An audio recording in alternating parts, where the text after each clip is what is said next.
Good morning. All right, I hope everybody's doing all right this morning. We're going to pick up where we left off in section 3.5. So I put those guidelines back up here on the screen just to remind you what those were. We had almost finished example one. We've got that last little piece, the concavity piece, to look at on this one. Then I'm going to do one more example from this section where, again, we're just going to go through all these different pieces. And at that point, we'll move on to 3.7. So I think today we should be able to get through 3.5 and at least most of 3.7, if not all of it. Then that'll just leave us with 3.9, which I think we can cover probably tomorrow, maybe into Monday, and then we'll use Monday as review. So definitely test will be posted Monday at midnight, due Wednesday at midnight.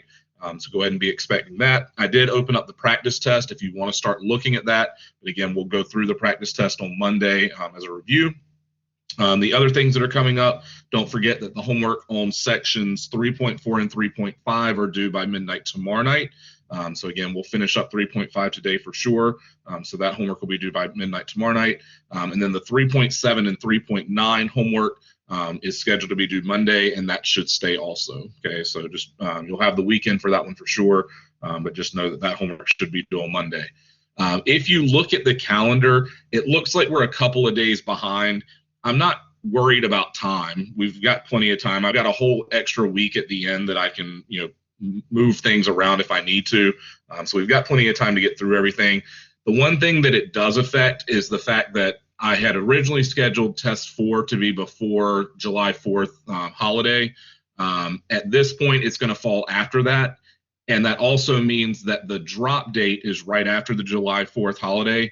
So we're only going to have the first 3 tests before that last day to withdraw from the class. Okay, so after test 3, once you look at your grades, if you're questioning, should I stay in the class, should I drop the class, based off of where you're standing at that point, that's when you're going to want to make that decision. If you want to meet with me, just discuss, what are your chances of passing, or what do you need to make on test 4 and 5 to be able to pass the class, that kind of thing.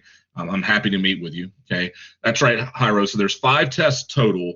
And like I said, initially I was hoping to have test 4 in before that drop date. At this point, though, it's going to fall after that. So you're only going to have your first 3 tests, and all the chapter 1, 2, and 3 homework, right, will be in there also. So I'll have all those grades updated, though, before that drop date. You just won't have test 4 in there. Okay. All right, so I think that's all I've got in terms of announcements right now. So again, next week's a full week. The week after that is the July 4th holiday, so we've only got 2 days the week after that. And then when we come back from that holiday, that's probably when we'll have test 4. We'll probably be finishing up chapter 4, reviewing and doing test 4 towards the end of that week after the break. Okay. We are halfway through. Okay. So just so you know, this is kind of the halfway point of the summer session. It's only 8 weeks. We're basically 4 weeks in at this point. So you've made it halfway at least, which is great. All right. Any questions, comments, concerns, though, before we get started today?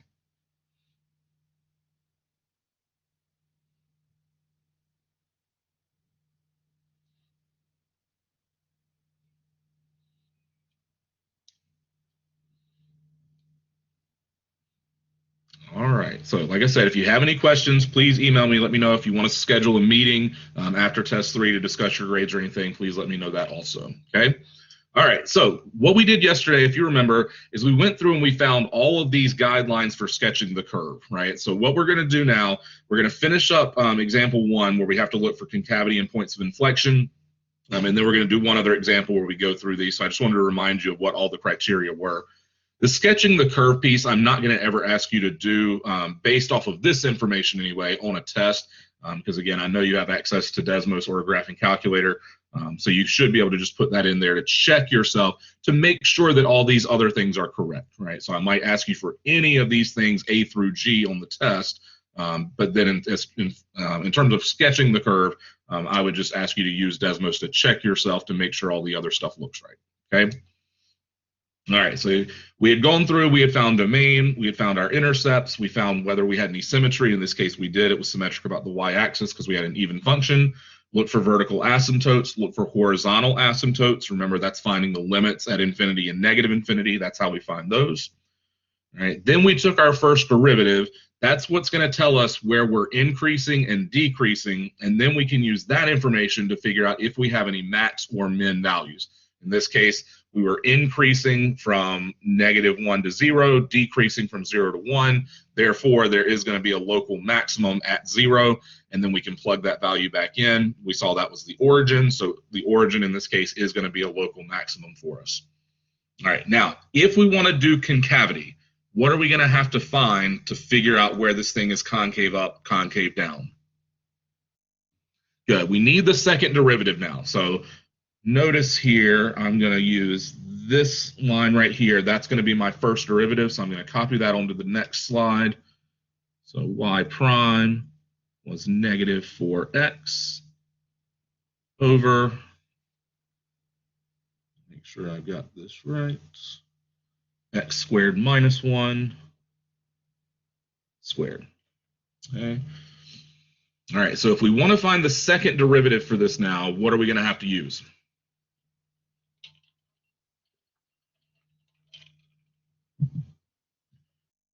Good. This is going to be a quotient.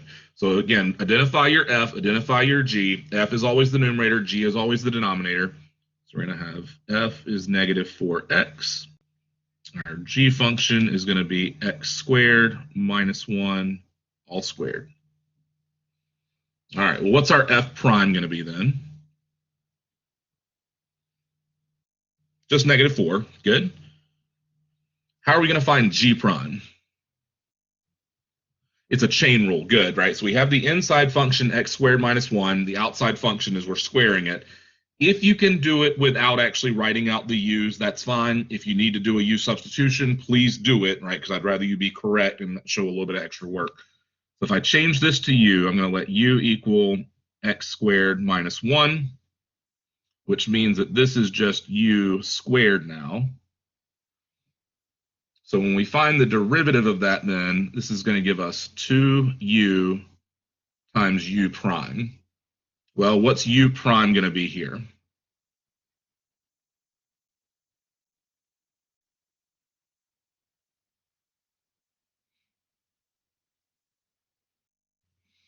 Okay, not just 2, but 2x, right? So if we take the derivative of the x squared term, it's going to give us 2x, and then the minus 1 just becomes 0. All right, so now when we do this, this is going to give us 2x times 2u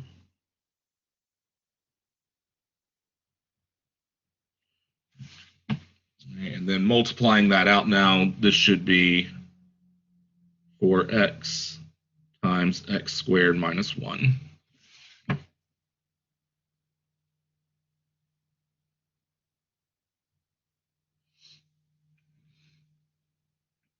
Any questions about finding the g prime this time?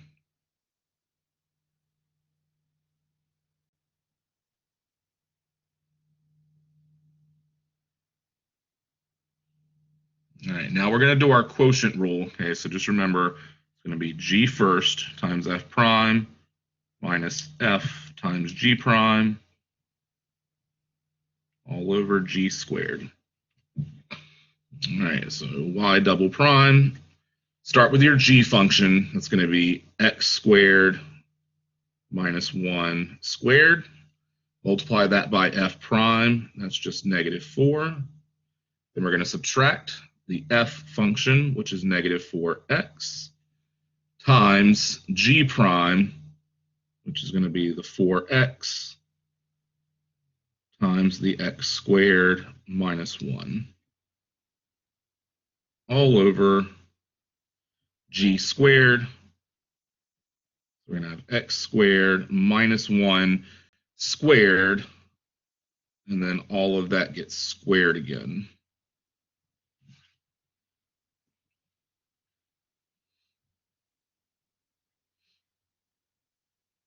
Any questions up to that point now before we simplify this?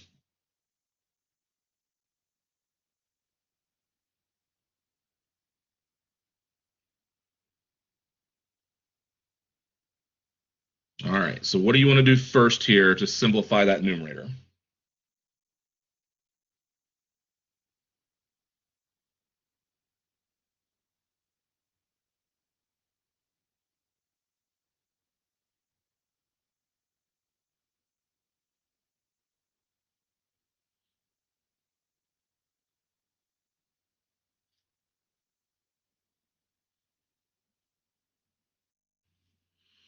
Okay, good. So we've got the x squared minus 1. We got to square that, right? So that's going to give us x to the fourth minus 2x squared plus 1 if we do that. Okay, so that takes care of that piece.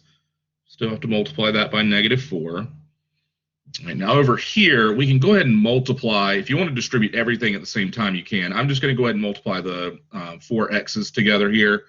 This is going to become a plus since we have a double negative. And then we're going to have 16x squared times x squared minus 1.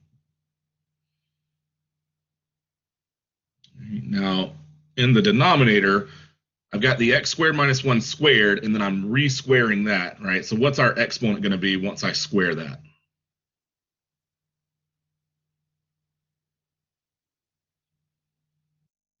Good, right? So this becomes x squared minus 1 to the fourth power instead. All right, now we can distribute. So when I do that, I'm going to distribute this -4 to everything in my parentheses here. So I have a -4x to the fourth. It's going to become plus 8x squared, and then a minus 4. Then we can distribute the 16x squared over here. So that's plus 16x to the fourth. And then we'll have a minus 16x squared. And I'm going to keep my denominator factored here, x squared minus 1 to the fourth.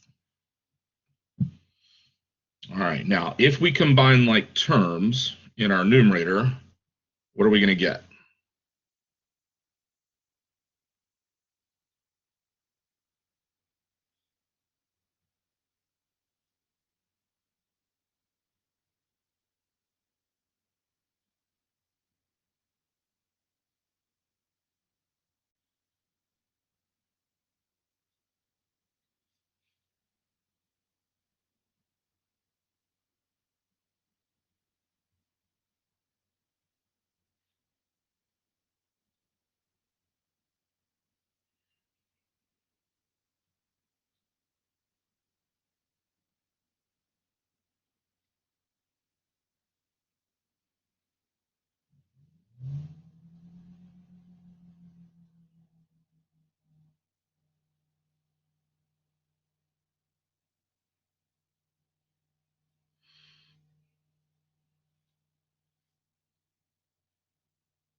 Okay, good, right? So the x to the fourth terms we can combine, so that's going to give us 12x to the fourth.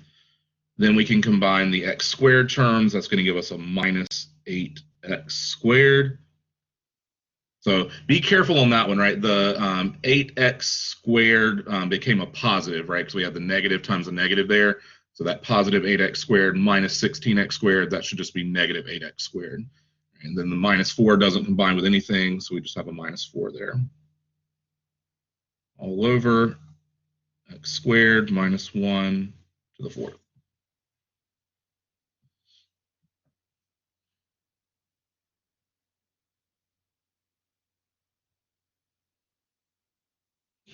Now, we want to look at this numerator here and see if there's anything we can do to factor it, because if we could cancel out any common factors and simplify, it'll just make our life easier as we move forward here.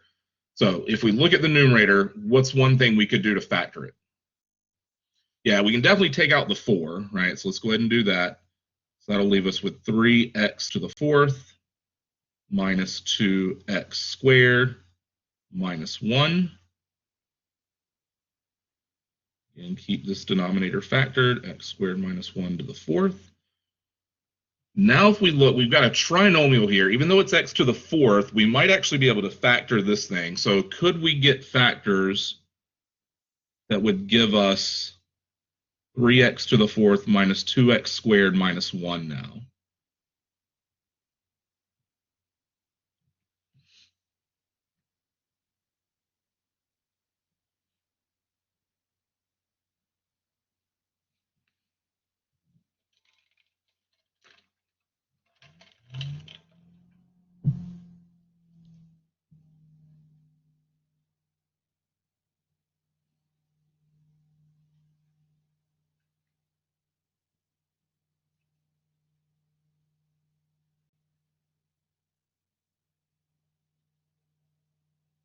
So what factors could we use to give us the 3x to the fourth? Let's start there.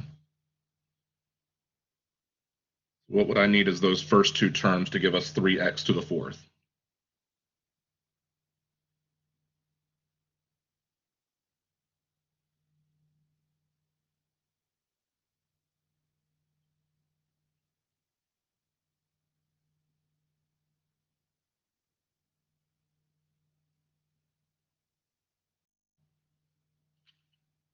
All right, so we don't want an x minus 1 just because we know in this case we need an x squared in the middle. So these first two terms are going to have an x squared term. Okay, so yes, I like that, right? So it is going to be 3x squared plus 1. And then that means the other factor is actually going to be x squared minus 1.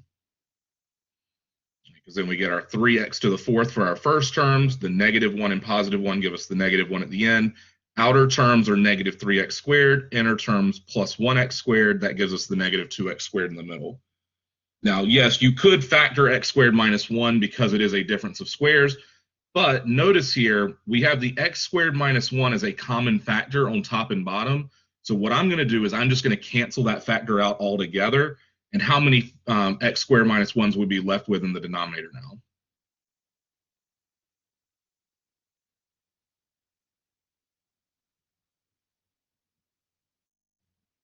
Good.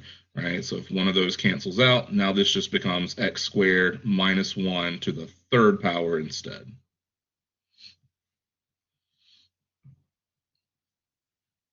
So like I said, that helps us out by canceling out that factor because now we only have one factor in the numerator that we even have to worry about.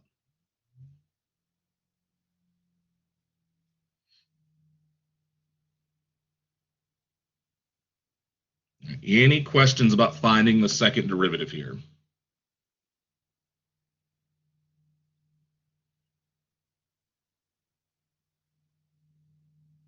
Now, I also want to show you, if you had caught it early, there's actually an x squared minus 1 here, here, and here. You could have actually canceled one of those out up front before you even started simplifying this, and then it would actually make the numerator even easier to simplify. Okay, so if you see it, go ahead and cancel it out. If you don't, though, right, eventually once you refactor, then you should still have that common factor that cancels out there. All right, now that we have the second derivative, we still need to find concavity. So what are we going to have to do with our second derivative?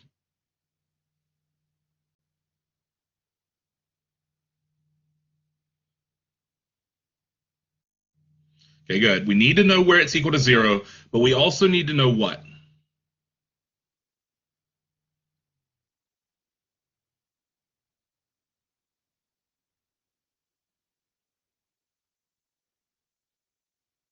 So just like with the first derivative, when we find that, we figure out where the first derivative is equal to 0, and we figure out where it's what?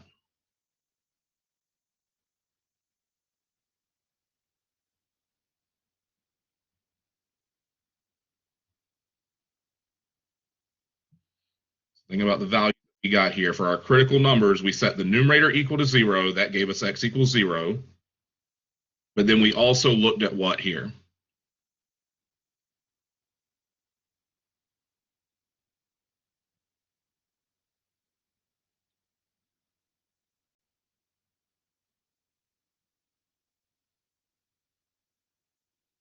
Okay, so yeah, I mean, maxes and mins is what we find using the first derivative.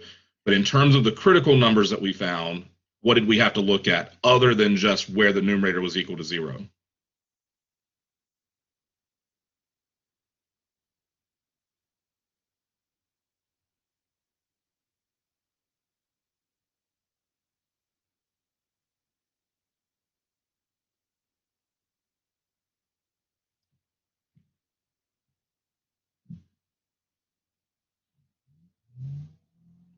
So we set x squared minus 1 equal to 0 also. Why did we do that?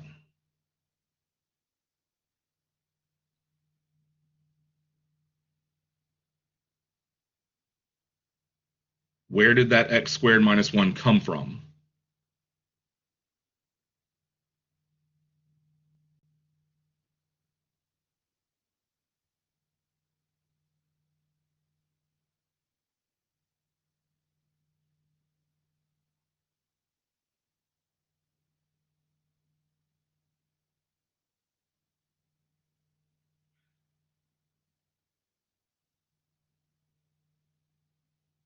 Okay.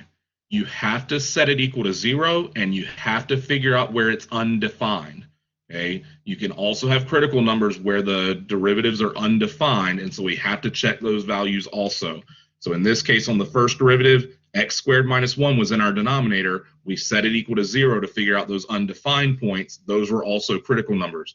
Same thing on this one now. We have a denominator left over here in our second derivative. We have to set that equal to 0 also, because those are going to be critical numbers for our second derivative. Okay, so we're going to take the 3x squared plus 1 and set it equal to 0, because that's where the function would be equal to 0. But then we're also going to take the x squared minus 1 and set it equal to 0, because that's where the second derivative would be undefined. Okay, so just make sure you're checking both. Any questions about that?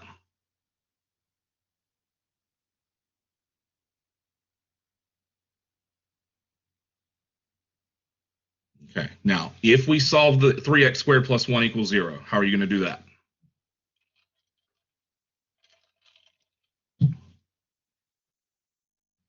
Okay, we can subtract the 1, so we get 3x squared equals negative 1. Then what?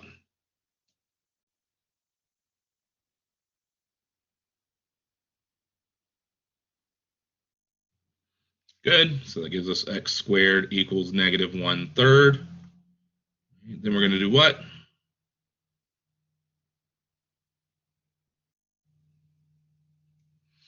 All right, if we take our square root now, what's that going to give us?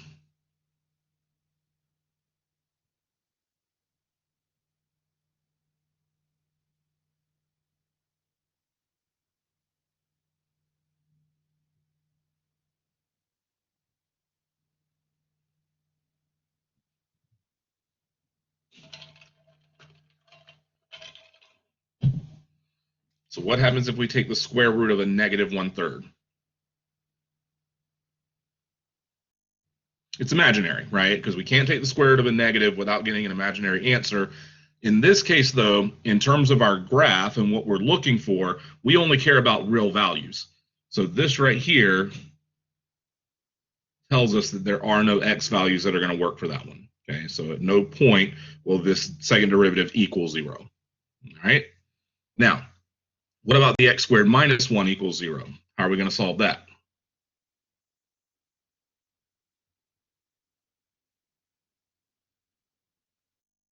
Okay, add the 1, x squared equals 1. Then we can do what? Take your square root. So x equals what? Okay, just 1.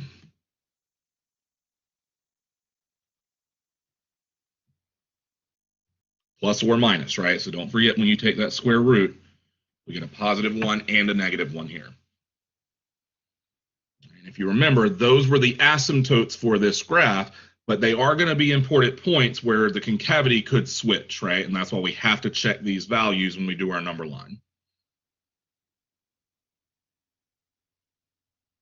All right, so I'm going to do a new slide now to do the number line. Again, all we're looking at is the plus and minus 1 at this point, and we're going to be plugging values into our second derivative that we calculated down here at the bottom.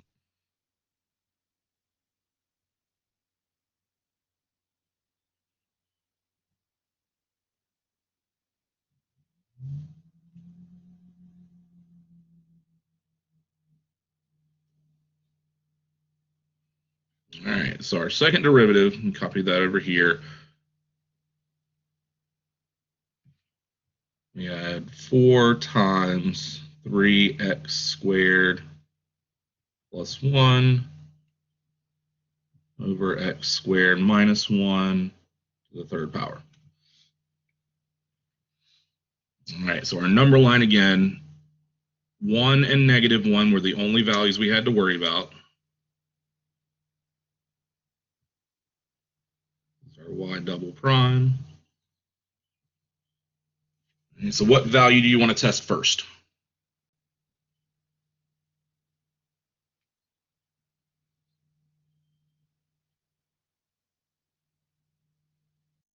Okay, negative 2. And we're plugging that into the second derivative now. So we're going to have 4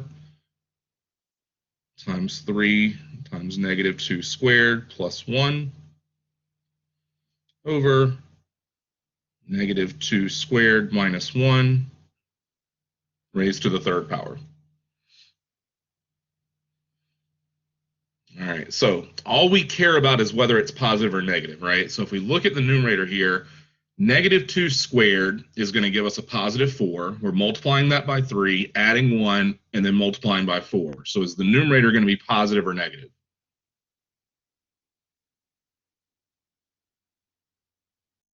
It's going to be positive, right? So we're going to get a positive value here. Now let's look at the denominator. Again, we're squaring the negative 2. That's going to give us a positive 4. 4 minus 1 is 3, and then 3 cubed, is that going to be positive or negative?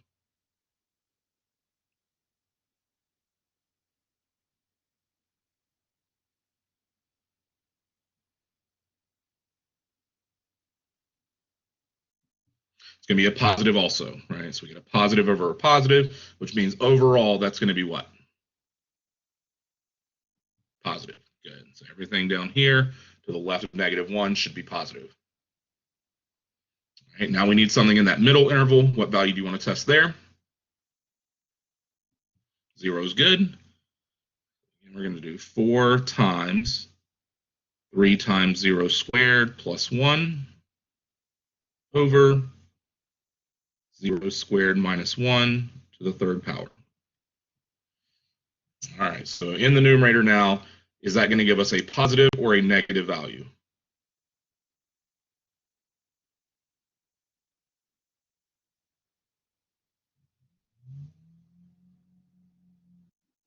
Should be positive. Good. Over. And in the denominator now, we've got 0 squared minus 1, which is negative 1, and then we're cubing that. So is that going to be positive or negative? That's going to give us a negative. Positive over a negative is going to be what? Negative overall. Good. So this here, between negative 1 and 1, should be negative. All right, and then we have our last interval. What value do you want to test there? 2 is good. We have 4 times 3 times 2 squared plus 1 over 2 squared minus 1 cubed. All right, numerator this time is going to be what? Positive. Good. Denominator also positive here because that's 4 minus 1 is 3. 3 cubed again is positive. So overall, this is going to give us a what? Positive again. Good.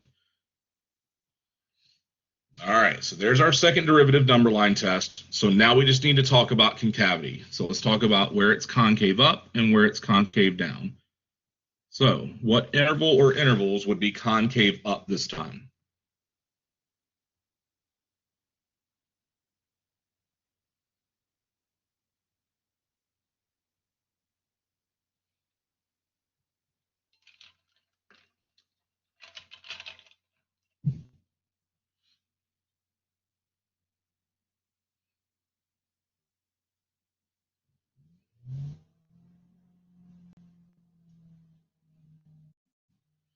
All right, so 1 to infinity, right, is going to be positive, so that one's true. And then what's the other interval that's going to also be concave up?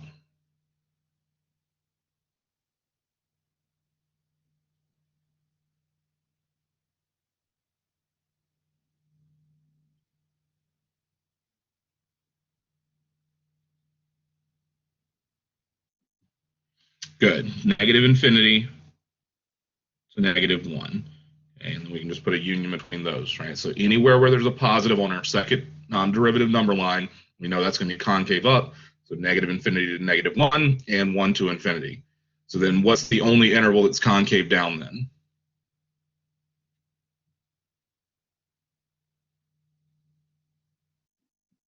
Good. Negative 1 to positive 1. Any questions about finding the concavity for this one now?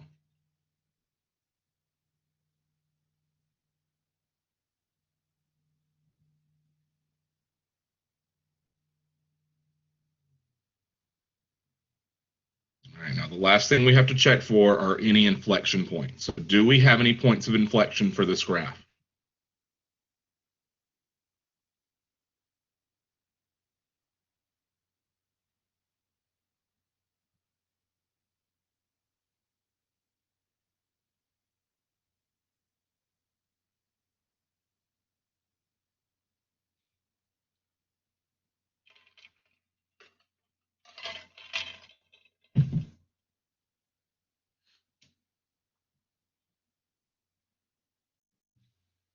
Okay, so it looks like -1 and +1 could be, right? Because we're switching from being concave up to concave down, and then again from concave down back to concave up.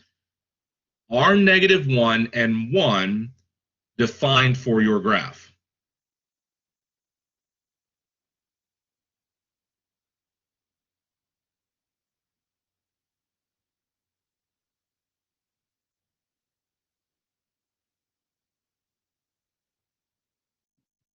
Those are the asymptotes, right? Okay, so since they're asymptotes, there can't be points of inflection there because there aren't points there at all, right? So in this case, even though the concavity switches at those values, those are your asymptotes. So we have to say that there are no points of inflection, no inflection points for this graph, okay? So just be really careful there, right? Because it's really easy to say, oh yeah, right, it switches concavity, -1 and 1 have to be inflection points. But in this case, those are your asymptotes, so they can't be inflection points at all, okay? All right, now, what we're gonna do, I'm gonna take you over to Desmos, we're gonna sketch this graph, and then I'm gonna go through each of our criteria just to make sure that it all lines up with what we see on the graph now, okay? So I'm gonna go back to my original function. I'm going to go over to Desmos and put that in there.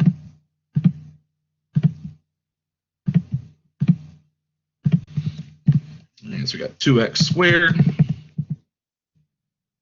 over x squared minus 1.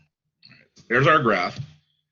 Remember, the first thing we found was we found the domain. Well, we said the domain was everything except for -1 and +1. We also said later that there were vertical asymptotes at those locations, right? So if I put x equals -1 and x equals +1 on our graph, you can see there that blue line and that green line, those are the vertical asymptotes. Those look good. We also said we should have an x-intercept and y-intercept at 0, so the origin in this case should be our x and y-intercept. There you go. We also said once we found the first derivative that that should be a maximum, right? A local maximum because it went from increasing to decreasing at that point. And you can see in this case that we do indeed have a local maximum at the origin at 0, 0. And the other thing we talked about was symmetry. We said there should be symmetry about the y-axis. And you can see in this case, if I were to take this graph and fold it over the y, everything would match up exactly. So we do have that y-axis symmetry here.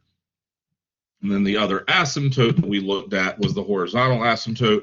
We got y equals 2 as the horizontal asymptote. And that purple line there, you can see both towards positive infinity and negative infinity, our curve is approaching that horizontal asymptote.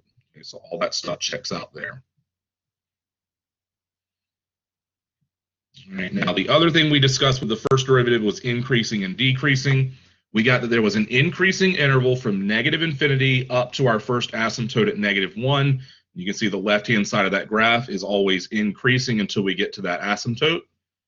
Then it also increased from -1 to 0, right? So starting at that asymptote again and going to the origin, we also have another increasing interval. Okay, so even though there's an asymptote there, it's increasing on both sides of that asymptote. Then when we got to the origin, it starts to decrease, right? It decreases all the way to that vertical asymptote at 1. And then picking up from 1, decreasing. Then it's also decreasing on the other side of that asymptote as well. And that's exactly what we got from that first derivative. And then the last thing we looked at was our concavity. We said there are no points of inflection, right? Because there's nowhere where there's an actual point where it switches concavity. But the left-hand side from negative infinity to -1 should be concave up. That looks good. Then we had that everything in between the asymptotes -1 and 1 should be concave down. That looks good also. And then it goes to being concave up again everywhere from 1 to infinity. And that checks out there on the right-hand side. So that everything we found makes sense based off the graph that we see here, right? So again, the graph is a great way to go back and check, did you find your first and second derivatives correctly? Did your any inflection points match up? Did your maxes and mins match up? Do your increasing, decreasing, concave up, concave down intervals, do those check out based off what you see on the graph? Okay. Any questions on that one now?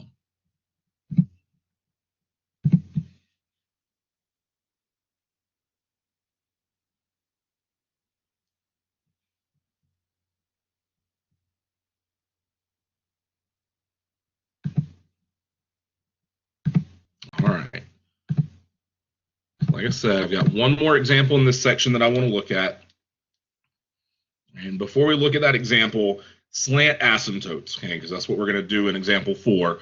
So this says if the limit as x approaches infinity of your function minus mx plus b, which is the equation of a linear function, is equal to 0, then the line mx plus b is going to be a slant asymptote. Okay, so basically what this is saying is if the distance between your function and that line is approaching 0, meaning they're getting really close together as you go out towards infinity, then we can say there's a slant asymptote at y equals mx plus b in this case. I'm going to show you another way to actually find what that slant asymptote is, okay, but this is kind of the formal way of defining how you would say that it is indeed a slant asymptote, okay? All right, so here's our graph or our function, and we actually want to think about all those different pieces that we've already looked at, right, starting from all the criteria, starting with A through G. But in this case, there's actually going to be a slant asymptote that we have to look for too, and I'll tell you what tells us that we have to look for that, and then we'll actually find it.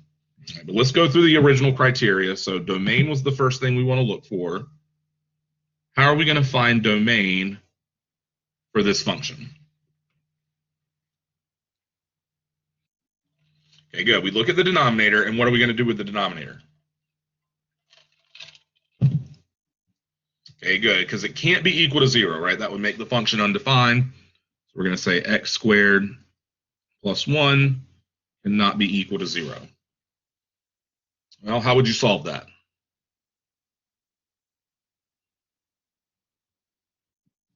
Okay, move the 1, so x squared equals -1. And then what?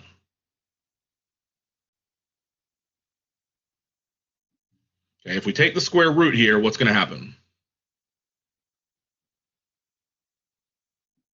It's imaginary again, right? So in this case, we would also say, because our graph only deals in real numbers, okay, there are no x values that are restrictions here.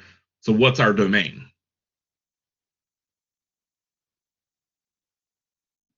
All reals, right? So since there's nothing that's going to make the denominator equal 0, we can say that our x value can be any real number, negative infinity to positive infinity. Any questions about the domain here?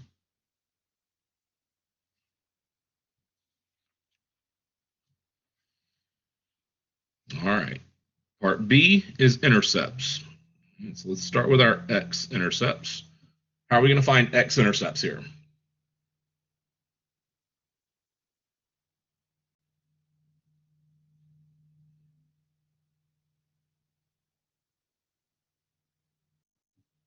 Okay, good. Focus on the numerator, set it equal to 0, right? Because it's going to make the entire function equal 0. So we're really saying 0 equals x cubed over x squared plus 1. But it doesn't matter where the denominator is equal to 0. We already said it's not anyway. But 0 equals x cubed is what we really care about.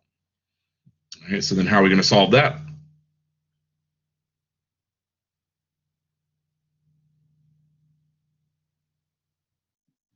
Good. If we take the cube root, what do we get? X equals 0. Perfect. So we have an x-intercept at 0. How do we find the y-intercept?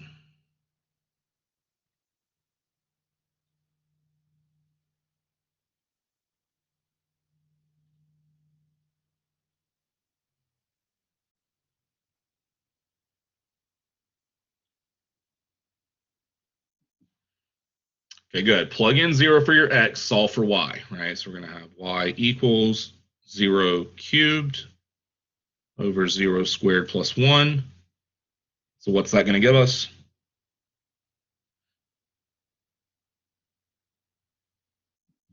Zero again, right? And remember I told you, if your x-intercept is 0, then your y-intercept has to be 0 in this case, okay? Because it has to go through the origin. All right, so we have our x and y-intercepts. The next thing we're going to test for is any symmetry. So how do we test for symmetry? Plug in a negative x. Good. So I'm looking for f of negative x. We're going to have a negative x cubed over negative x squared plus 1. So if we simplify that now, negative x cubed is going to give us what?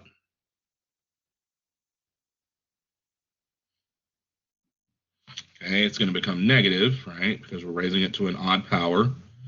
Denominator now is going to give us what?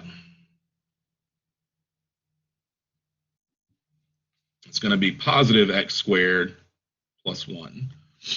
All right, so now the question is that even, is that odd, or is it neither?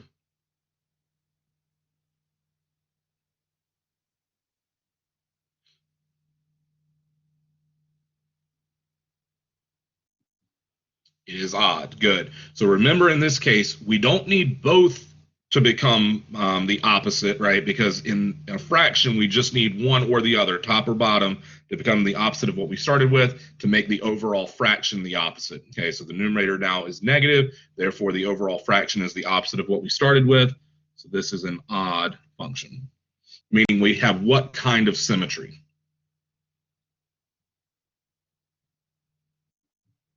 Good. Symmetry about the origin.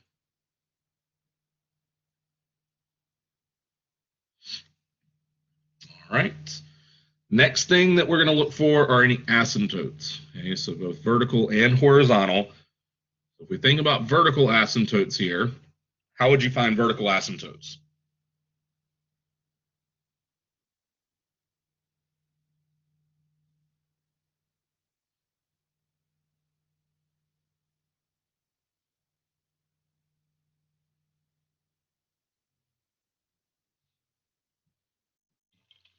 Yeah, right. Look at your domain, right? If the domain is all real numbers, do we have vertical asymptotes? No, right? Okay, so again, we would set the denominator equal to 0. We already did that to find the domain. There were no places where the domain was undefined. So we would say there are no no vertical asymptotes in this case.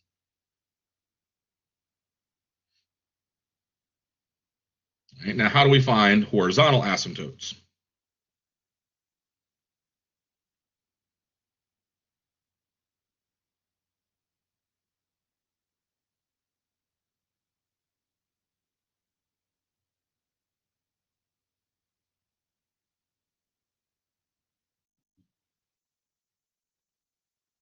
Okay, good. We have to look at our limits now. So I'm just going to erase this to give myself a little bit more room over here.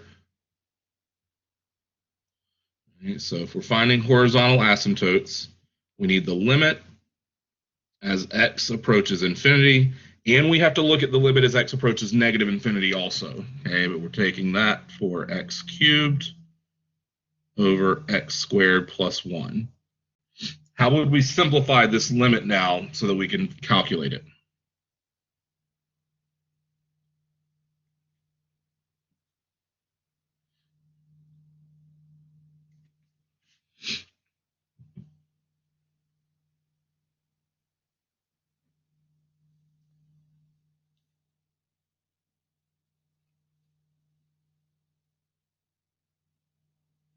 Think back when we were finding these limits as x approaches infinity and negative infinity for these fractions. What do we have to do?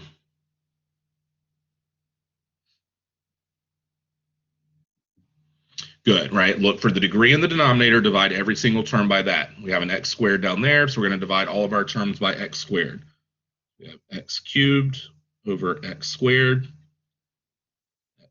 over x squared, and 1 over x squared. So now, if we simplify that, what do we get in the numerator?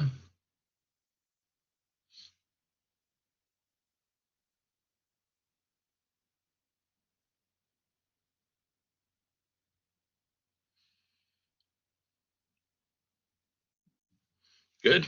Okay, so we're left with an x up top. X squared over x squared, that's going to give us a 1. And then 1 over x squared, we can't simplify.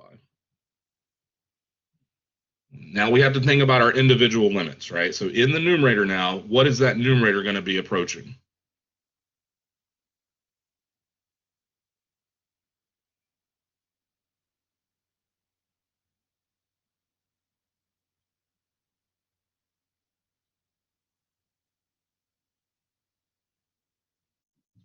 Infinity, right? Okay, so we have an infinity up top. Denominator now, limit as x approaches infinity of 1 is going to give us what? 1. And the limit as x approaches infinity for 1 over x squared is going to be what? That's going to be a 0. So now we basically have infinity over 1, which is going to give us what?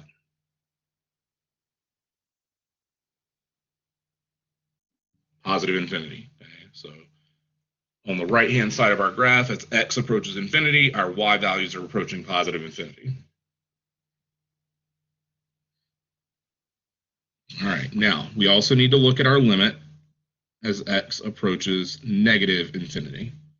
Same function. Work is going to be exactly the same here, okay? So now we're looking for the limit as x approaches negative infinity, x over 1 plus 1 over x squared.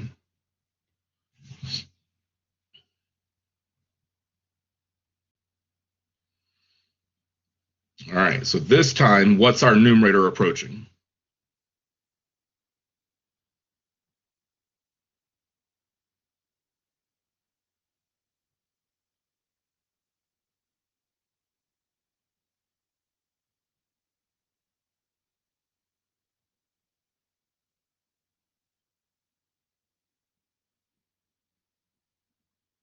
What's the limit as x approaches negative infinity, that x value?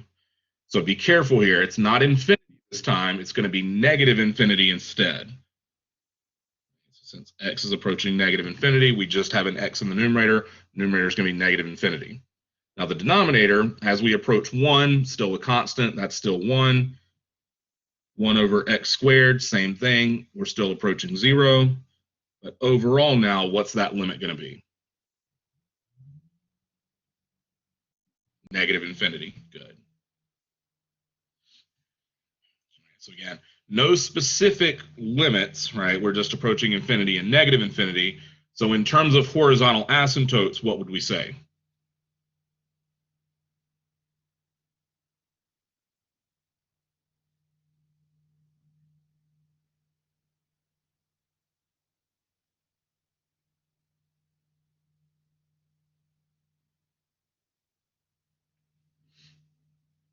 So do we have a horizontal asymptote this time?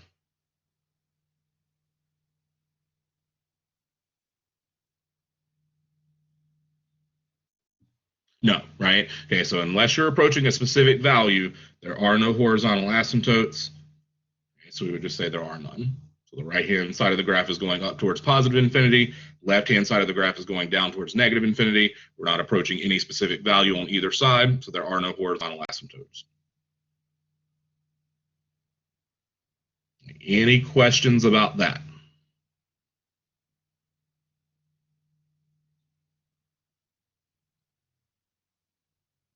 Okay, now, if we don't have any horizontal asymptotes, this is when we would want to check for any slant asymptotes. And the way we're going to check for slant asymptotes is we're going to use the process of long division, right? And this is something you probably did back in Math 171. You may not remember it, okay, because it's probably been a little while. Right? But I'm just going to take my original function now, and I'm actually going to do long division with that function. So I'm going to put my x squared plus 1 on the outside, and then we're going to have our x cubed on the inside. So I'm dividing x cubed by x squared plus 1. All right. Now, does anybody remember the first step here if we're going to do long division?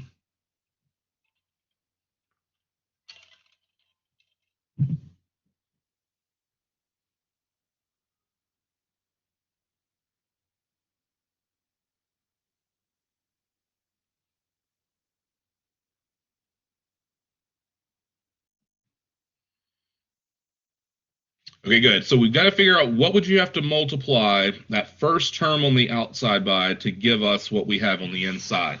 Okay, so x squared times x would give us x cubed. And so now up here, we're going to have an x. Another way to think about it is we're taking the x cubed, we're dividing by the x squared, and that's what gives us the x, right? So however you want to think about it, but as long as you get an x up there on the top, that's what we're trying to get. All right. Now that we have that value, what are we going to do next? What's our next step in terms of long division?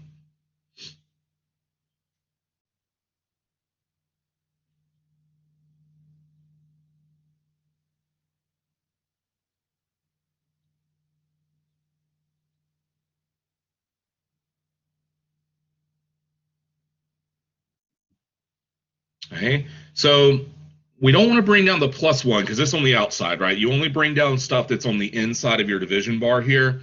So the next step is actually going to be to distribute that x that we've got to everything on the outside and then line up your terms underneath here. I'm going to take x times x squared. That's going to give us an x cubed. Then we're going to take x times the 1, and that's going to give us a plus x. And at that point, we're just going to subtract everything that we've got here. So if I subtract the x cubed minus x cubed, that should cancel out. I'm subtracting an x, which is just going to give us a negative x since we don't have anything to subtract it from. Now, the question is, will x squared, okay, this first term out here, go into negative x? No, right? Okay, so the exponent on your x down here is lower than the exponent we have up here. That means that negative x is a remainder, right?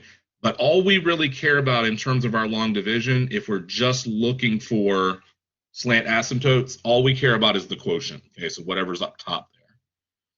So in this case, we would say that we have a slant asymptote at y equals x.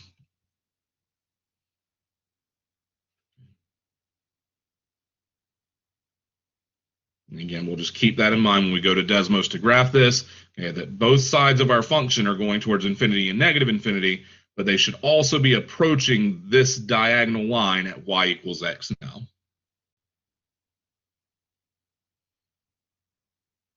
Any questions about the long division process and how we got the slant asymptote here?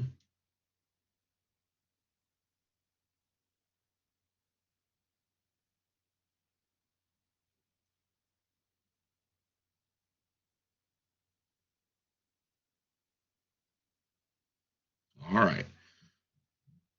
Now, next thing we're going to look for is any intervals of increase and decrease. Okay, so what do we have to find for intervals of increase and decrease?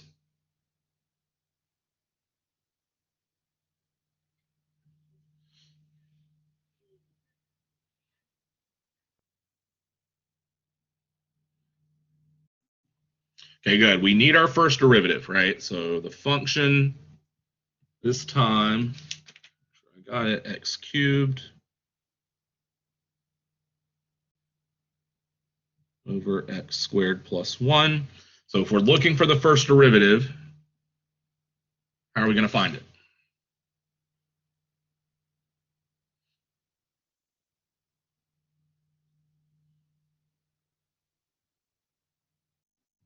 Good. It's going to be a quotient rule.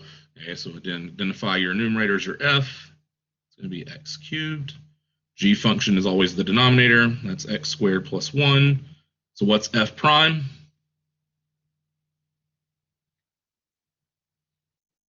Good. Almost 3x to the what power? Squared, right? So don't forget, we're just subtracting 1 from the cube, so that's going to give us 3x squared. Derivative of g is going to give us what here?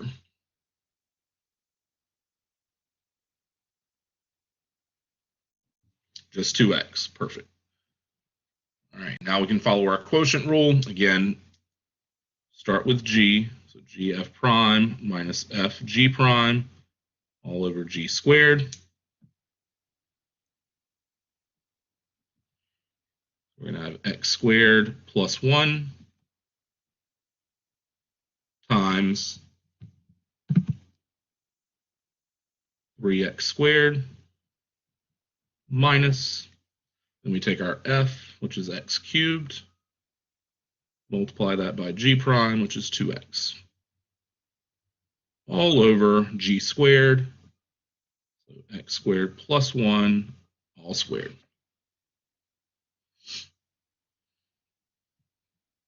Right, so now we just need to simplify that numerator. So what are we going to do first?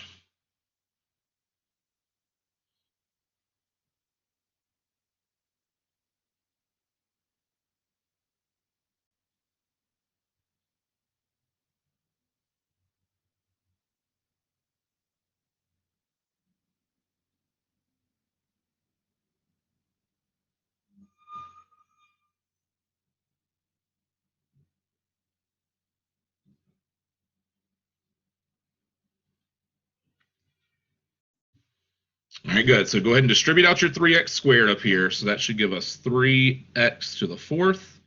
Then if we distribute it to the 1, that's going to be a plus 3x squared. Now we can just multiply what we have down here at the end. That's going to be minus 2x to the fourth. Again, keep your denominator factored. X squared plus 1, all squared.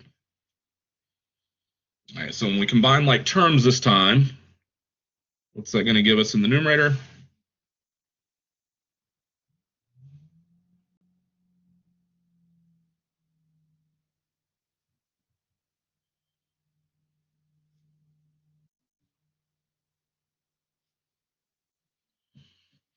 So 1x to the fourth plus 3x squared all over x squared plus 1 squared. All right, now what do we want to do at that point once we've got our first derivative?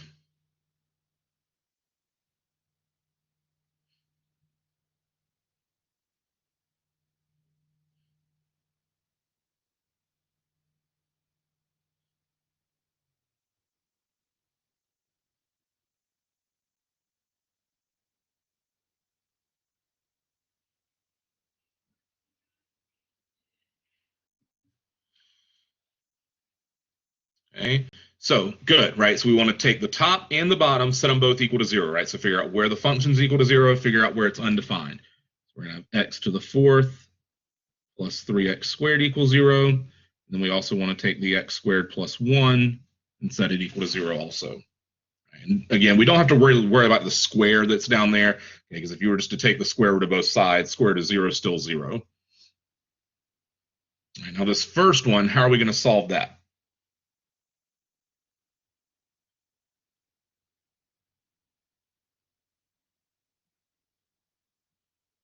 X to the fourth, 3x squared. Good. Find any common factors, bring those out first. So we got x squared. It's going to leave us with x squared plus 3.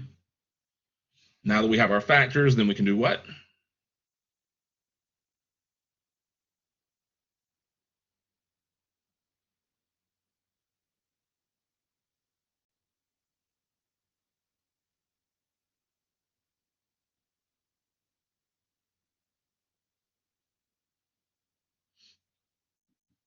Okay, good. Set each factor equal to 0.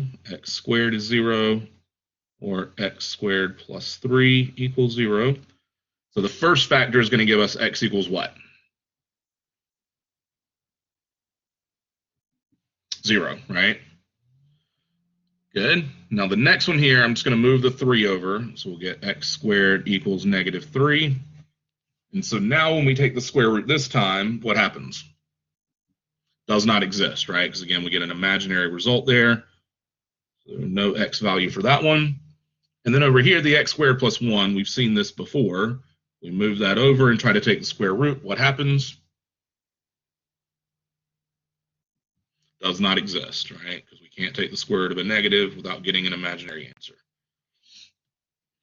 So the only critical number we have this time is what then?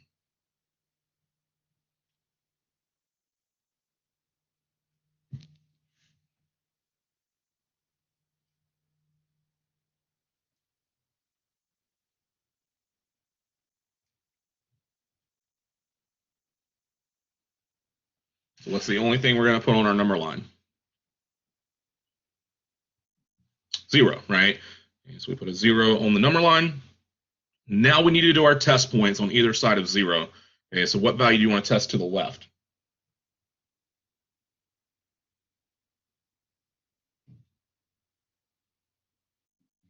Negative 1 works. And I'm substituting that into my first derivative. Okay, so I'm going to plug that in right here. Negative 1 to the fourth plus 3 times negative 1 squared all over negative 1 squared plus 1 all squared.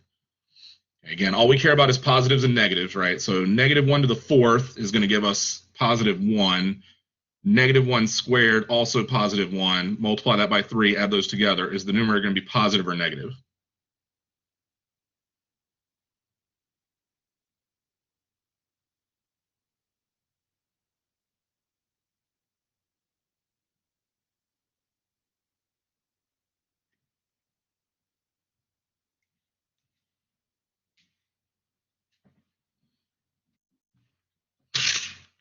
Okay, so be careful there, right? When we raise something to an even power, both of those terms are going to be positive and we're adding them together. So overall, that should be what? Positive, right? Denominator here, no matter what we've got, we're squaring it, so it's automatically going to be what? Positive. Positive over positive is going to be what? Good. So everything in that interval down there is going to be positive. Now we need something to the right of 0, so what can we test there? Okay, good. So if we test a positive 1, that's going to be 1 to the 4th, 3 times 1 squared, all over 1 squared plus 1, all squared. So again, numerator this time is going to give us what?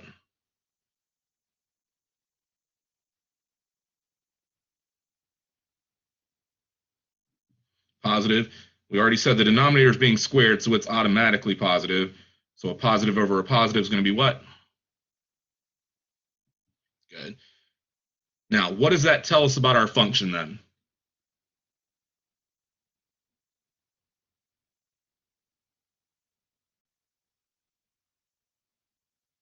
So if our first derivative here is positive in both of those intervals, what do we know about our function?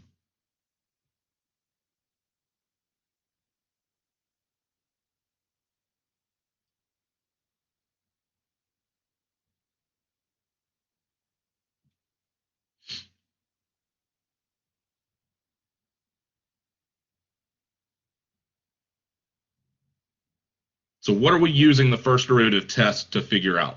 Where the function's doing what?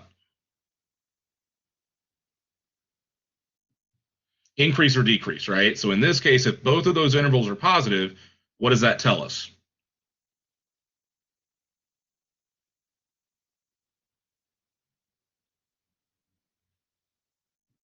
Always increasing, right? Okay, so for both of those intervals, and 0 is defined for our function, so we can go right through 0.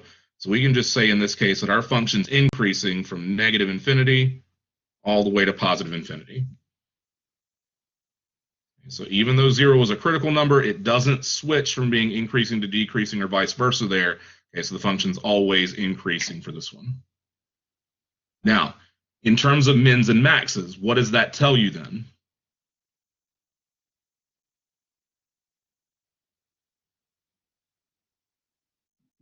Doesn't have any. Perfect, right? So in this case, we can just say there are no minimum or maximum values.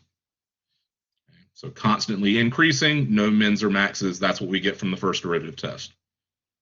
All right, so we're going to take our break there, come back in 5 minutes, so 11:10, and then we'll finish up the second derivative and look at concavity.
All right, so we found our first derivative. Now we want to look for our second derivative so we can actually find any concavity, concave up, concave down, if it switches anywhere.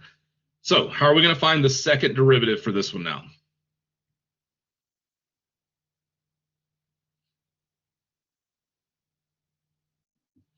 Okay, good. So we need to find y double prime. That's how we find concavity. But what are we going to have to use to find the second derivative here?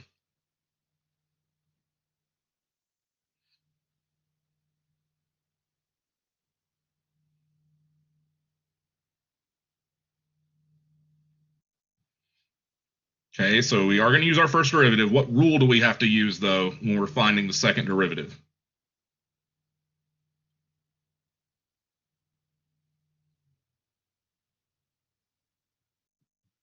Okay, good. It's going to be a quotient rule, and then the denominator is going to give us a chain rule. Perfect. So we have f is going to be x to the fourth plus 3x squared, g, x squared plus 1, all squared.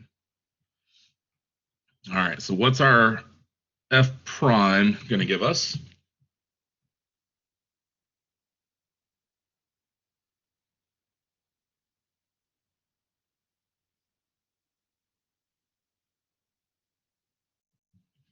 Good. So 4x cubed plus 6x. And like we said, G prime is going to be a chain rule. Again, if you can do it without the U substitution, we're basically bringing down the 2, keeping the x squared plus 1, dropping the exponent by 1, which makes that a first power, and then we're multiplying by the derivative of the inside, which is 2x in this case. If you need to write out the U equals x squared plus 1 and do it that way, by all means, go ahead and do that. All right. So now if you want to, we can multiply at least the 2 and the 2x together. That gives us 4x times x squared plus 1.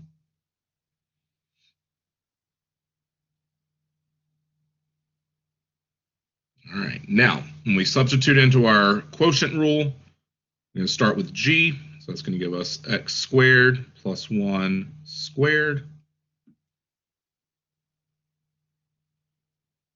times f prime, which is 4x cubed plus 6x minus, then we take the f function, x to the fourth plus 3x squared times our g prime, which is 4x times x squared plus 1, all over g squared, so x squared plus 1 squared, all squared.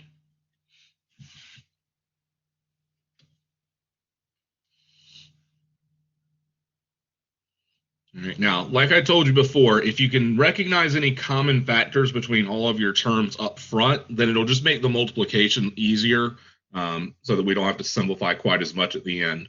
So do you see anything that all of our terms are going to have in common this time?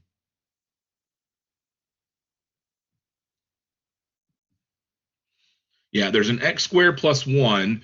So we have that right here. We have one in this term, and we have one in our denominator. Okay, so we can actually cancel out one of our x squared plus 1s here. So that's going to leave us with x squared plus 1 to the first power for that first term times 4x cubed plus 6x minus, and then over here we're going to have x to the fourth plus 3x squared times 4x. That x squared plus 1 cancels out altogether, so we don't need it. And then how many x squared plus 1s are we going to have in the denominator then? Just 3, right? Because the square and the square become a fourth power. We're canceling out one of them, so now there's 3 left over in the denominator. So again, that prevents us from having to square the x squared plus 1 up top. Now we can just FOIL and distribute and then combine like terms, and we don't have as many terms, and the exponents also stay lower this way. All right, so now if we FOIL this out, that's going to give us 4x to the fifth. Outer terms here plus 6x to the third.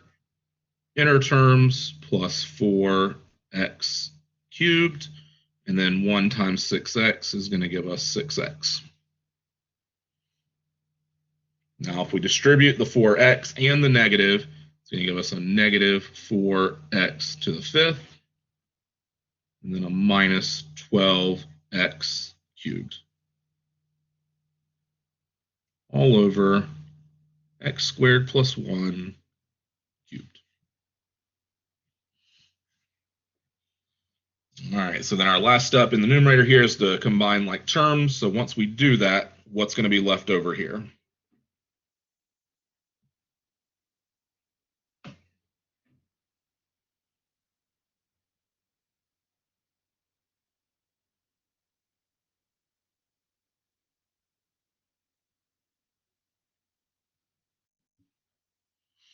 Okay, so negative,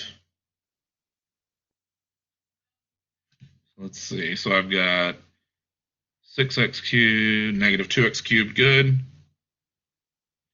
And then our x to the 5th terms cancel out, and so then we just have the plus 6x there. Good. Over x squared plus 1 cubed.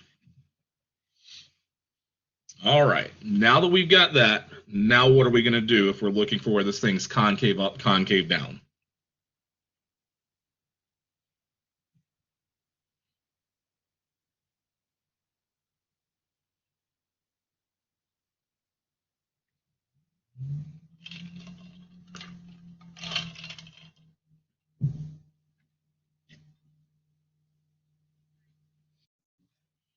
All right, so set it equal to 0, which means the numerator here, right? So we have negative 2x cubed plus 6x equals 0. Remember, we also have to consider anywhere where it's undefined, right? In this case, that would be x squared plus 1 equals 0.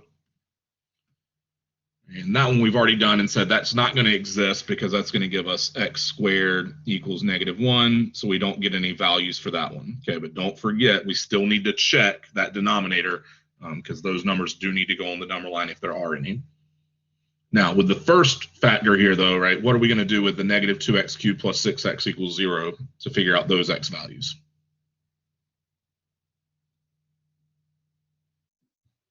Okay, good. We have a common factor of x. Anything else we can factor out?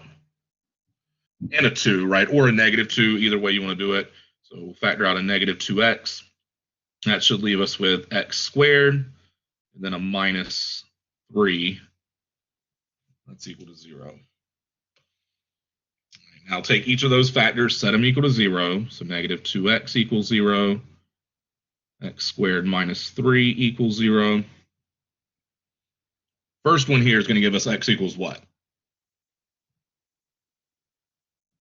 Just 0, right? Because when you divide by negative 2, you get 0. Then how are we going to solve this other one?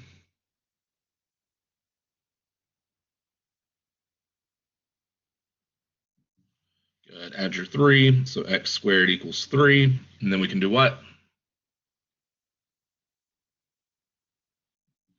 Good. If we take the square root, that's going to give us square root of 3. But we also have to remember what? Plus or minus, right? So don't forget, this is a plus or minus square root of 3. All right, so now for the number line, we actually have 3 values that we have to put on here. This is our second derivative. Negative square root of 3 is the smallest value. 0 is right in the middle. And then positive square root of 3 would be up here.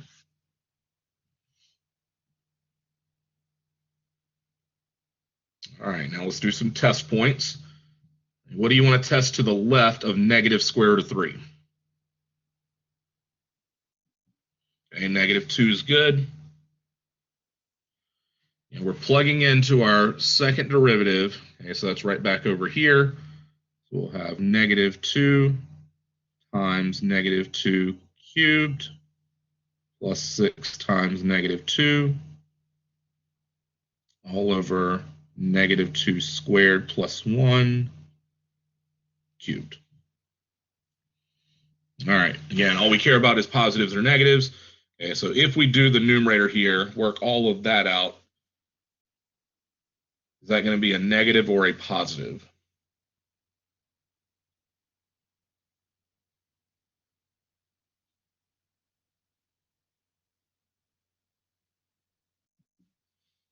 Okay, so -2 cubed should give us -8. We're multiplying that by -2, so that actually becomes +16.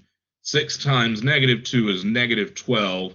And if we do 16 and plus -12, that should actually come out as a positive. Okay, so just be real careful. Put it in your calculator if you need to, just to make sure you have the correct sign there. All right, now, denominator here, okay, good. -2 squared is positive, plus 1 is still positive. Raised to the third power is still going to be positive. Positive over a positive is going to be a positive. So everything down here should be positive now.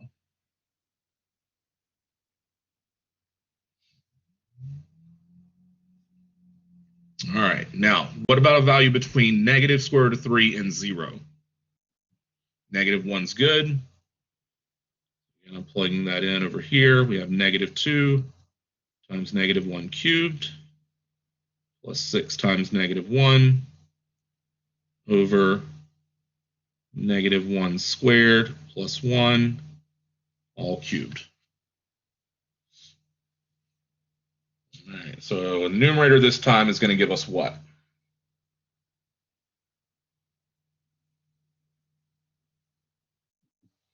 This time is going to be negative, right? Because that first part is going to give us 2, and then we have a -6. 2 plus -6 is a negative. Denominator is going to be what? Still positive, right? Because we're squaring that, adding 1, and then cubing it. Okay, so that's still going to be a positive. So overall, this interval is going to be what? Negative. Perfect. All right, now we need something on the right-hand side here between 0 and square root of 3. Positive 1's good. And we're going to do -2 times 1 cubed plus 6 times 1 all over 1 squared plus 1 all cubed.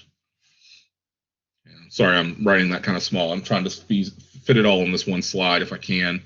So now this numerator is going to give us what?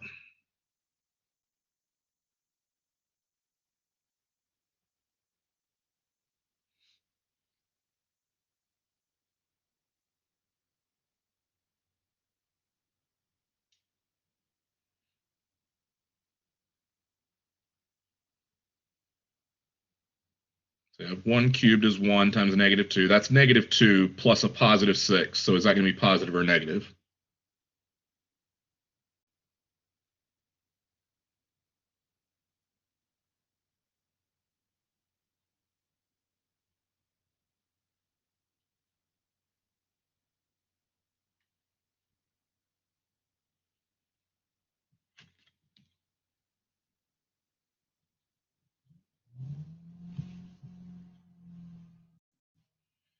Okay, good. So the numerator is going to be positive.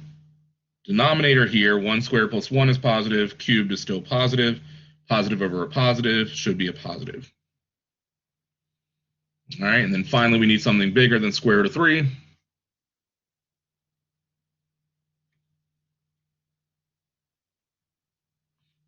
Go ahead and do +2, okay? So now we have, again, I'm going to squeeze it in over here, -2 times 2 to the third power, sorry, plus 6 times 2 all over 2 squared plus 1 all cubed.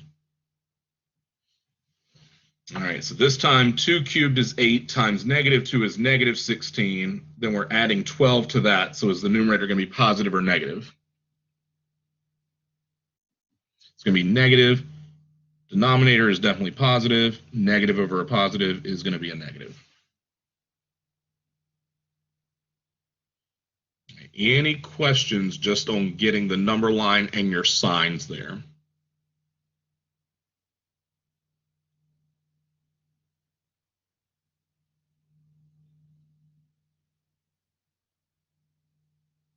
All right, so now we just need to figure out concavity. So if we look at this number line, where is this going to be concave up?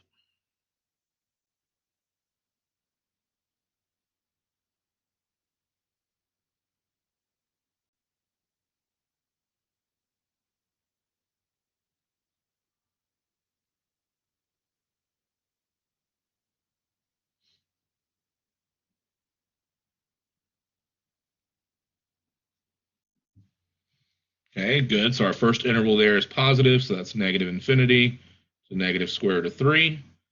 Is there anywhere else where this is going to be concave up?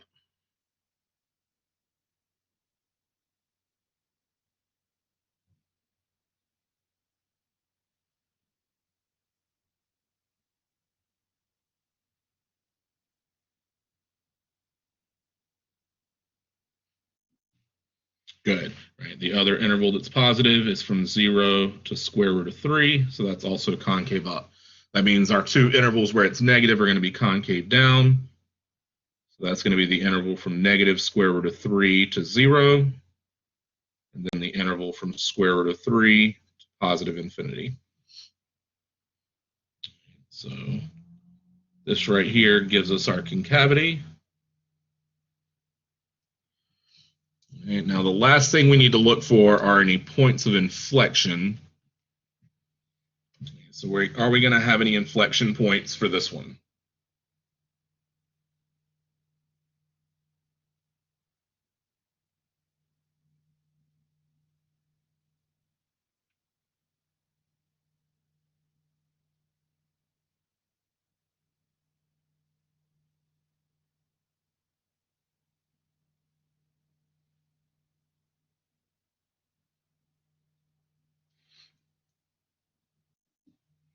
Yeah, right. So where would we have points of inflection? I'm just going to erase this work down here so I can write them out.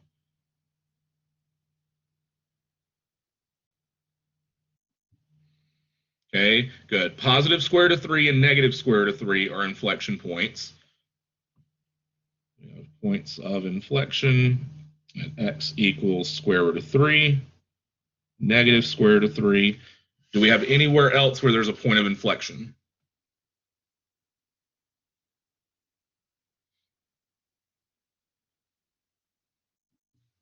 Zero is also going to be a point of inflection here.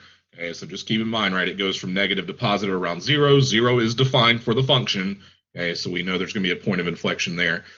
If you wanted to know the actual points, right, you could plug those back into the original function and get those values. I'm not going to do that here, so long as you recognize that at those x values, okay, that's where the concavity is switching. Okay, and that's all I'm going to ask for on the test also, is can you identify the x values where those occur, okay?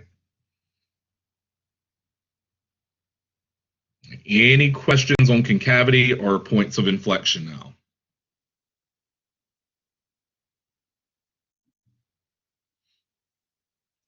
So if the concavity switches and you don't have an asymptote or a hole there, then yes, we consider it a point of inflection. Okay, so all three of these points are defined, right? Because our domain this time was all real numbers.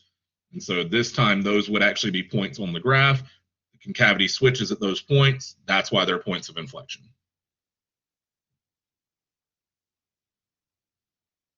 And the reason on the last example we didn't have any is because those were actually asymptotes, so they weren't defined points at all. Okay, so you can't have a point of inflection if the point's not defined. Any other questions here?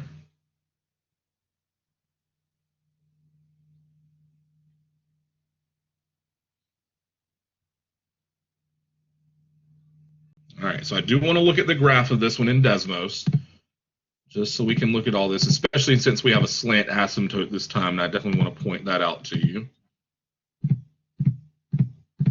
right, so our original function this time, we had x cubed over x squared plus 1.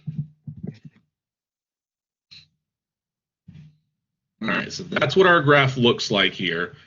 Remember we said, go back and look at my notes here, domain was all real numbers, okay, and you can see that we have this nice smooth curve, no asymptotes, no holes, right? So this is actually defined for all real numbers.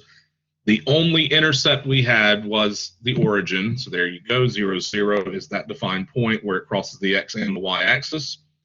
We also said it was an odd function, meaning it's symmetric about the origin. You can see if we were to take all that stuff from the first quadrant now, rotate it around the origin, it would match up exactly with what we got down in the third quadrant. Okay, so that's that origin symmetry. No vertical, no horizontal asymptotes. We saw that. We said there should be a slant asymptote this time at y equals x. And you can see that red line now. As I go off towards positive infinity, try to scroll so you can see. Okay, our curve is actually getting closer and closer and closer to that asymptote. It's never actually going to cross it or touch it, okay, but it is going to approach that line. Same thing as we go towards negative infinity now. The black curve is approaching our asymptote at y equals x, which is the red line. Again, it's never going to cross it, never going to touch it, okay, but it is going to approach it as we go towards negative infinity. So that's why we have a slant asymptote for this graph now.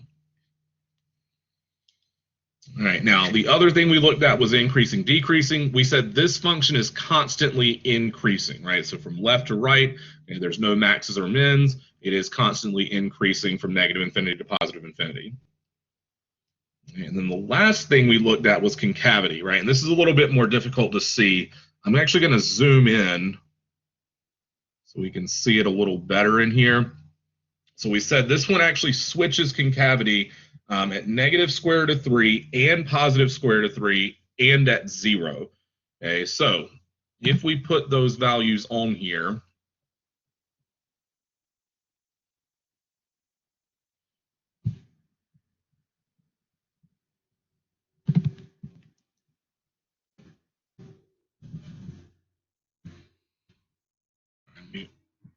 scroll over to here. Okay. I know it's tricky to see here, but find that actual point. Right there at that point, our graph actually goes from being concave up to being concave down. And if I zoom back out now, you can see the curve is actually approaching the asymptote from above there.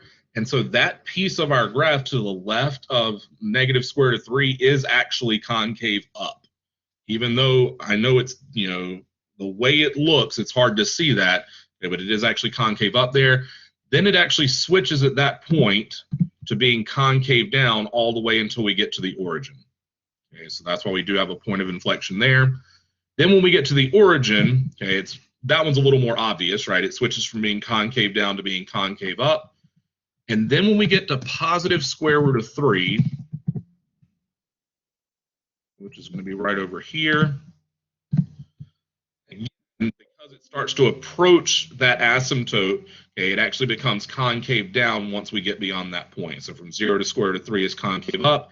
Everything beyond square root of 3 is actually going to be concave down.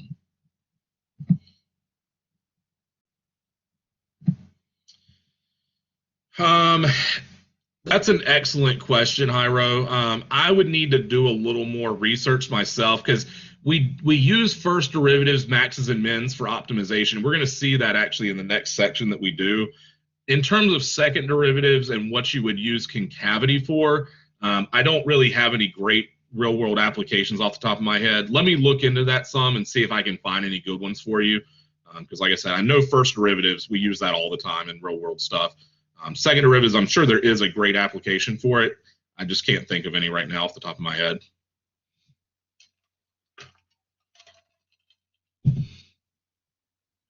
Any other questions there?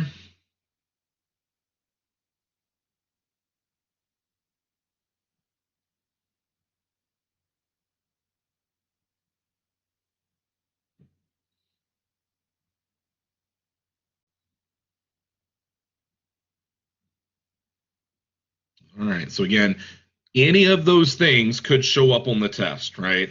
For the most part, I'm probably going to be asking mostly for first and second derivatives, looking for increase and decrease, mins and maxes, concave up, concave down, points of inflection, right? Those are the things you will for sure be asked to do on the test. But again, symmetry could be asked for, domain and intercepts could be asked for, right? So just make sure you're comfortable finding all those other things also, okay? All right, so we do have about 15 more minutes. I do want to start looking at section 3.7. So we're going to go ahead and jump over to that section, at least get a start on it.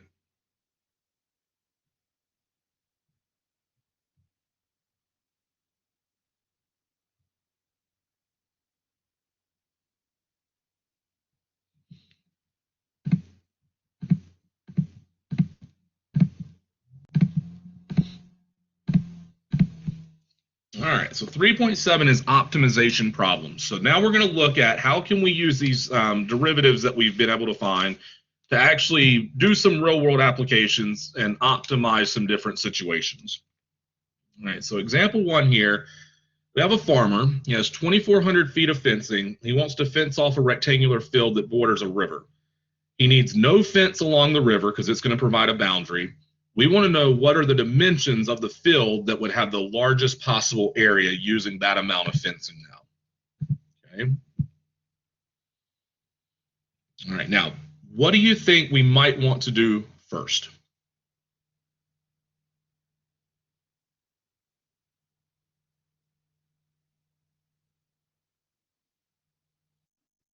Draw the picture, okay? And then we can find any formulas we might need. Perfect, right? So those are going to be the 2 things we want to start with. All right, so let me sketch the picture. So we know we have a straight river. All right, so basically I'm just going to draw my river over here. Okay. And then along that river, we're going to do what?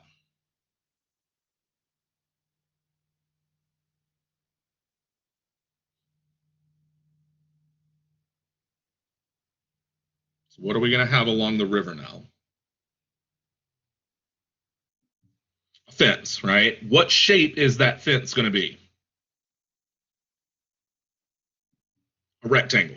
Okay, so he wants to fence in a rectangular section along this river.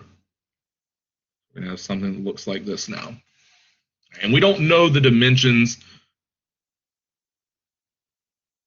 That's what we're actually trying to find, right? So what dimensions would give him the largest possible field using that amount of fencing? All right, good. So if we want the largest possible area, we know we're going to have to use the area of a rectangle formula. So we know area is equal to length times width. In this case, I have my length here. I have my width over here. Now, what information do we actually know something about, though? What's the other piece of information that's given?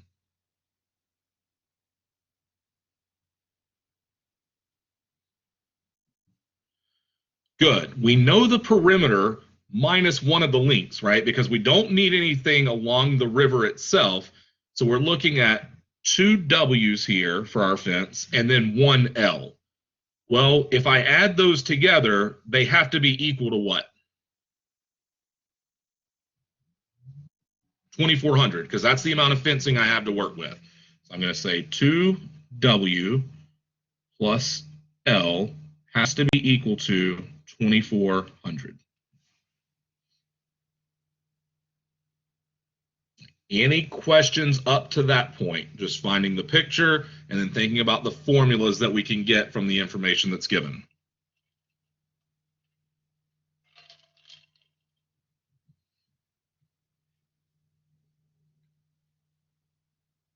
Okay. Now, if we're looking for the largest possible area, what do you think we're going to do with that area formula?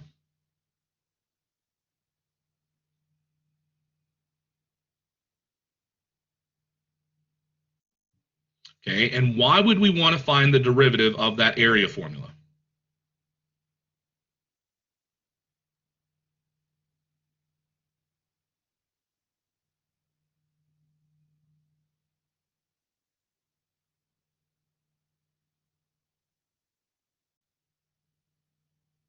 What use to find the max? Exactly, right? Because if we know the derivative, then we can use that first derivative to find any maximum values, and we want the maximum area here because we're looking for the largest possible area. Okay? So anytime you're trying to maximize something or minimize something, we know we're going to use a first derivative because that's how we find maxes and mins. Okay? Now, before we do the derivative, if we can get everything in terms of the same variable, it'll make that derivative a lot easier to find. So, based off the information that's given here, is there a way that I could somehow get all of that area formula in terms of the same variable? Good. I can take this 2W plus L formula over here, solve for one of the variables, then substitute it back into the area formula before I do my derivative. So I'm going to move the 2W over. So it's going to give us L equals 2,400 minus 2W. And so now I can actually substitute that back into my area formula in place of L. This becomes A equals 2,400 minus 2w times w.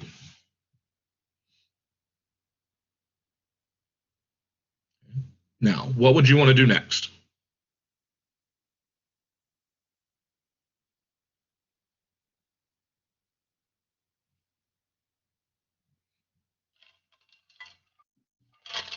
All right, let's go ahead and simplify. So distribute the w. So area equals 2400w minus 2w squared. All right, now that we've simplified it, now we can do what?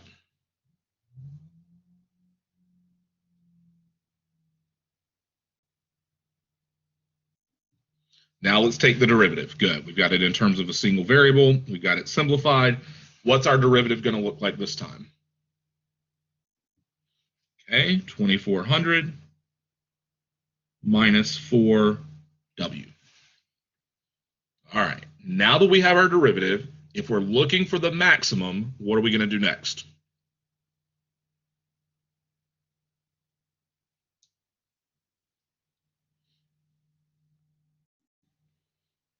Okay, do we need the second derivative to find a max or min?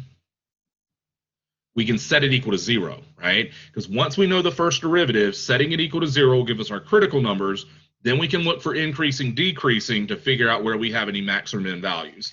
So I'm going to set my first derivative equal to 0 at this point. How are we going to solve that now? Okay, move the 4w over, so we get 4w equals 2400. Good. And then we can do what?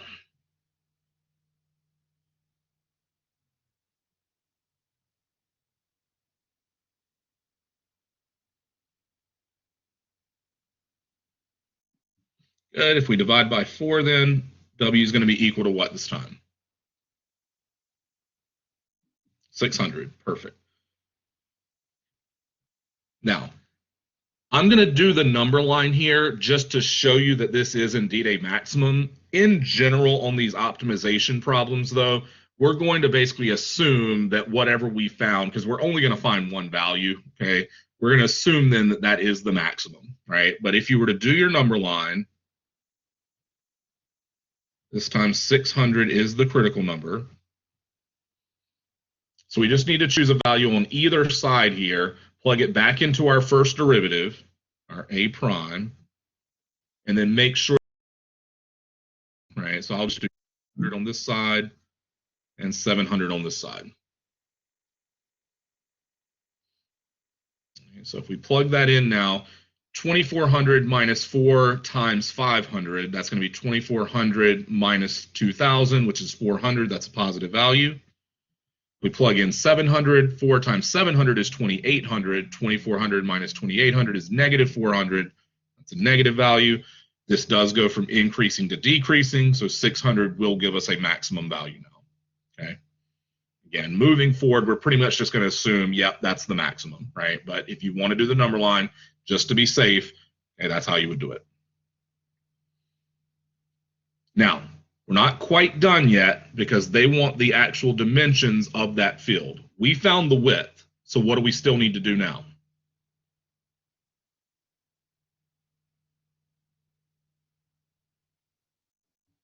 Okay, good. We need to find the length. Easiest place to do that, we have this formula L equals over here. I'm just going to plug in my width into that formula. So we have 2400 minus 2 times 600. And so if we do that now, what is our length going to be?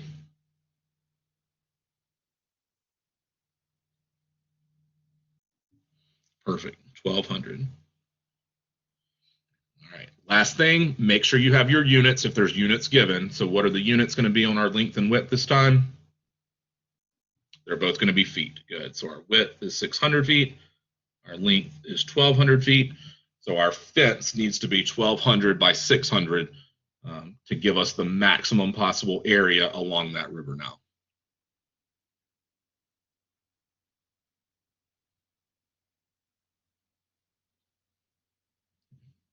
Any questions on that one?